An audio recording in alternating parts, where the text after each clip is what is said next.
व्यक्ति ऐसे होते हैं जिनके गले के अंदर बहुत ज्यादा चिकनापन रहता है और बार बार थूक आता है, जिसकी वजह से उनको थूकना पड़ता है। अगर आपको भी इस प्रकार की समस्या है कि बार बार आपको चिकना सापन लग रहा है गले के अंदर, मुंह के अंदर, तो आपको इस रेमेडी को करना चाहिए, जिसे करने के बाद आपको गले संबंधित जिस किसी प्रकार की बीमारी होगी उसमें तो आराम आएगा, लेकिन आपके मुंह की और गले की इम्यूनिटी भी काफी ज्यादा सुधर जाएगी। वैसे तो गले के अंदर चिकनापन आने के बहुत सारे कारण होते हैं। अगर किसी भी व्यक्ति के त्रिदोष के अंदर कफ दोष असंतुलित होने लगता है, बढ़ने लगता है, तो कफ प्रकृति ज्यादा होने के कारण आपके मुंह के अंदर इस प्रकार से चिकनापन आने लगता है। उसके कारण मुंह का स्वाद बिगड़ने लगता है, कई बार बार बार थूक आता है या फिर खांसी चल करके कफ बलगम भी गिरता है। कई बार ऐसा होता है कि सुबह जब उठते हैं व्यक्ति तो उनके मुंह में कड़वापन रहता है, मुंह में से स्वाद बिल्कुल ऐसा लगता है कि जैसे पित्त आ रहा है बार बार गले के अंदर। अगर किसी व्यक्ति का पाचन बहुत ज्यादा खराब होता है कि जैसे कब्ज की दिक्कतें, अपच हो गया है, एसिड रिफ्लक्स होता है, एसिडिटी की समस्या है,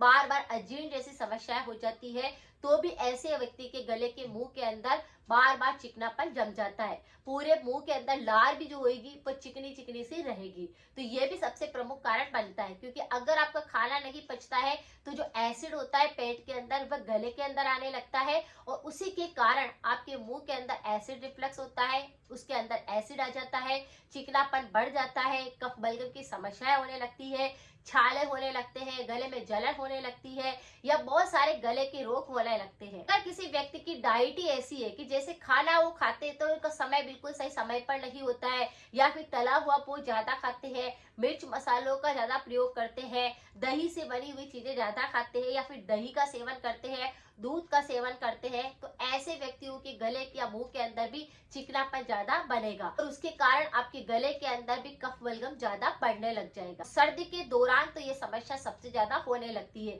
जिसके कारण मुंह से दुर्गंध आने लगती है, सांस जब व्यक्ति लेता है तो उससे भी बदबू आती है, नाक से बदबू आने लगती है। और सबसे प्रमुख इसी कारण होता है कि अगर आपके मुंह की इम्यूनिटी और गले की इम्यूनिटी काफी ज्यादा कमजोर हो चुकी है तो ये सारे के सारे संक्रमण आपको जरूर लगेंगे। उसी के साथ खांसी होगी, खांसी से बलगम गिरेगा, मुंह में चिकनापन रहेगा, तो ये क्या करेगा, आगे जाकर फेफड़ों को भी प्रभावित करता है। तो अगर आप चाहते हैं कि इस प्रकार की समस्या आपको ना हो तो आप इस रेमेडी को लगातार कर सकते हैं। इससे आपके गले के और भी कई तरह के रोग बिल्कुल ठीक होंगे। अगर किसी भी व्यक्ति को गले संबंधित काफी सारी बीमारियां होती है कि जैसे टोंसिल पर सफेद द्रव्य जमता है, टोंसिल से रिलेटिव आपको किसी प्रकार की दिक्कत होती है, मुंह के अंदर आपके जैसे मसूड़ों के ऊपर गठान बनने लगी है, या गले संबंधित किसी भी प्रकार का आपको रोग हो रहा है, प्ले लिस्ट को मैं कमेंट बॉक्स में कमेंट कर दूंगी, आप उसे देखिए, लोगों के साथ शेयर करिए। सारी की सारी रेमेडी 100% इफेक्टिव है। अगर आपको इस प्रकार की दिक्कत रहती है तो उन वीडियो को जाकर जरूर देखें और उन उपायों को आप कर सकते हैं। तो जो उपाय मैं बता रही हूँ उससे आपकी गले की इम्यूनिटी सुधरेगी, मुंह की इम्यूनिटी सुधरेगी, आपकी रोग प्रतिरोधक क्षमता बढ़ेगी,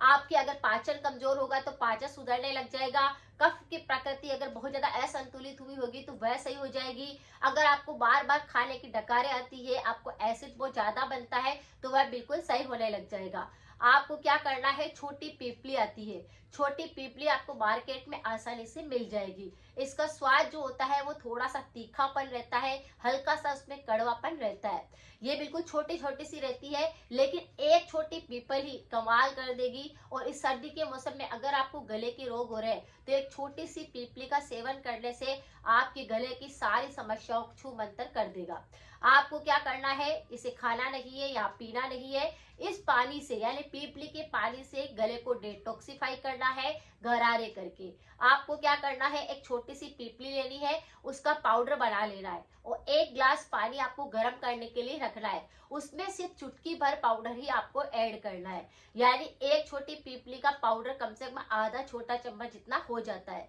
लेकिन आपको उसका तिहाई हिस्सा ही लेना है, और उसे डाल करके पानी को अच्छे से बॉईल कर लेना है, उसे छान लेना है, और फिर उसमें सेंधा नमक ऐड करके आपको उस पानी से गरारे करने, जिससे आपके गले में छाले बन रहे होंगे तो ठीक हो जाएंगे, आपके मसूड़ों से संबंधित दिक्कत होगी सही हो जाएगी, जैसे मसूड़े फूलने लगते हैं, गठान हो जाती है, सूजन आने लगती है, खून आने लगता है, तो वह सब सही हो जाएगा। आपके मुंह के सारे बैक्टीरिया को ये खत्म कर देगा, आपके गले को पूरी तरह से साफ कर देगा। अगर आपके टोंसिल के रिलेटिव कोई दिक्कत होगी तो उसको सही करेगा, यानी टोंसिल से रिलेटेड सूजन आ रहा है कि दर्द हो रहा है, वहां पर गठान जैसा लग रहा है, तो ये उसको भी बिल्कुल सही करता है। दांतों में अगर दर्द हुए, दांतों की वजह से अगर आपको गले में बहुत ज्यादा संक्रमण होते हैं तो ये उसको भी बिल्कुल क्योर करेगा। बहुत सिंपल रेमेडी है, इसे आप लगातार 3 से 4 दिन भी करेंगे तो आपको इंस्टेंट रिलीफ मिलने लग जाएगा, क्योंकि जैसे आपका गला डिटॉक्सिफाई होएगा, बैक्टीरिया धीरे धीरे करके खत्म हो जाएंगे, इम्यूनिटी सुधरने लग जाएगी और फिर आपको ये सारा का सारा संक्रमण खत्म हो जाएगा। जो चिकनापन आ रहा है, कफ बहुत ज्यादा बन रहा है, एसिड रिफ्लक्स हो रहा है, आपको बार बार थूकना पड़ता है, तो ये सारी समस्याओं को बिल्कुल ठीक कर देगा। बहुत नेचुरल रेमेडी है, बस इसी को लगातार करिए, आपको काफी जल्दी आराम आएगा। तो इस उपाय को आप सिर्फ करिए, आपको इंस्टेंट आराम मिलने लग जाएगा। लेकिन अगर किसी व्यक्ति को बहुत ज्यादा खांसी के साथ में बलगम भी गिर रहा है और बहुत ज्यादा चिकनापन मुंह के अंदर आ रहा है, जैसे कुछ तो होता है कि बिल्कुल हल्का फुल्का सा ही आपको लग रहा है, लेकिन कई बार ऐसा हो जाता है कि क्रोनिक डिजीज बनने लगती है, तो अगर आपकी कफ बलगम ज्यादा गिरता है, गले में चिकनापन ज्यादा रहता है, थूक बार बार आ रहा है और उसके अंदर भी कई बार स्मेल आने लगती है, उसका कलर चेंज होने लगता है, ये बीमारियां भी होने लगती है, तो आप क्या करें, इसी छोटी पीपली का, जैसे आपने थोड़ा सा पाउडर तो पानी बॉईल करके गरारे कर लिए, गले को डिटॉक्सिफाई कर लिया, इसी थोड़े से पाउडर को आप लीजिए, उसमें थोड़ा सा सेंधा नमक ऐड कर दीजिए और उसके अंदर थोड़ा सा शहद ऐड करके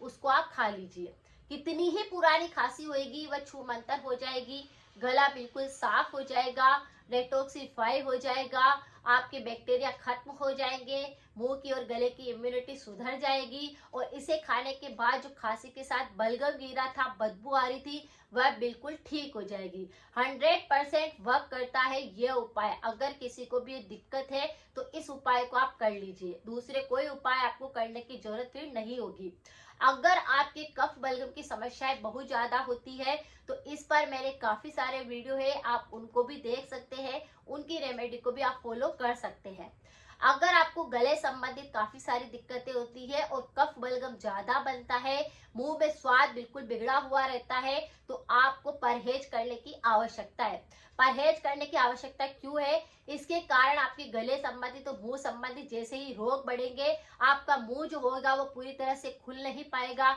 उसमें दर्द होने लग जाएगा और कई तरह के संक्रमण होने लग जाएंगे, यानी कि जीभ का संक्रमण हो सकता है, आपकी गाल में कोई इन्फेक्शन हो सकता है, तो आपको परहेज जरूरी करना होगा। परहेज के तौर पर आपको क्या करना है, अचार का सेवन बिल्कुल नहीं करना है, खट्टी चीजें आपको बिल्कुल नहीं खानी है। जब तक छोटी पीपली का सेवन करते हैं तब तक खट्टी चीजें बिल्कुल नहीं खानी है, उसमें आंवला भी निषेध माना गया है। उसी के साथ में अगर आपके गले संबंधित दिक्कत होती है तो पैकेट वाले आइटम हो गए, इनको भी बिल्कुल नहीं खाना है। आपको फल फ्रूट ज्यादा लेना है, जूस ज्यादा पीना है, गर्म पानी का सेवन करना है, इस बात का ध्यान रखना है। अगर ये कुछ चीजें आप करते हैं तो आपको गले में जो चिकनापन आ रहा है वह फिर नहीं आता, बार बार जो थूकना पड़ता है वह नहीं होता। अगर आपको जानकारी थोड़ी सी भी यूजफुल लगी है तो सभी के साथ जरूर शेयर करें, सपोर्ट करें। मिलते हैं फिर नेक्स्ट जानकारी के साथ में। Thank you so much.